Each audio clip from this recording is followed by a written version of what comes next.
90s கிட்ஸால மறக்க முடியாத top 3 கதைகள். நம்பர் 1, குடையும் குப்புசாமியும். இந்த கதையில குப்புசாமி ஒரு ஆலமரத்து அடியில தூரல் விழவும் குடையை பிடிச்சுக்கிட்டு நாட்காலில உட்கார்ந்து சுண்டல் சாப்பிட்டுக்கிட்டு இருப்பாரு.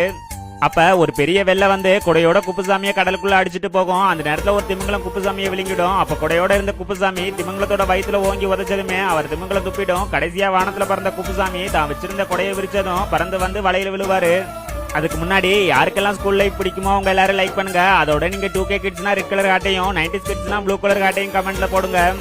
நம்பர் 2, எலிப்படகு. ஒரு நாள் பாத்தீங்கன்னா ஒரு தவளை அதோட ஃப்ரெண்ட்ஸான எலி, குருவி, எறும்பு, வண்டு எல்லாரையும் கூட்டிக்கிட்டு ஒரு குளத்துல விளையாட போகும். அப்ப தவளை மட்டும் குளத்துல குதிச்சு விளையாடும் போது நீச்சல் தெரியாததால மத்தது எல்லாம் நம்ம ஒரு படகு செய்யலாம் அப்படின்னு முடிவு பண்ணோம்.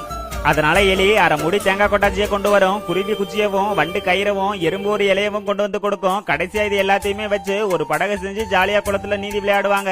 நம்பர் 3, கிணற்றில் விழுந்த நிலா. 90s கிட்ஸ் எல்லாருக்குமே இந்த கதை நல்லாவே ஞாபகம் இருக்கும். ஒரு அடர்ந்த காட்டுக்குள்ள ஒரு பெரிய கிணறு இருக்கும். ஒரு நாள் நைட் நிலா வெளிச்சம் கிணத்துல விழும்போது அதை பார்த்த குரங்கு நிலா கிணத்துக்குள்ள விழுந்துடுச்சு அப்படின்னு எல்லா குரங்கும் பயந்து ஒண்ணு சேர்ந்து அந்த நிலாவை வெளியெடுக்க பார்க்கும்.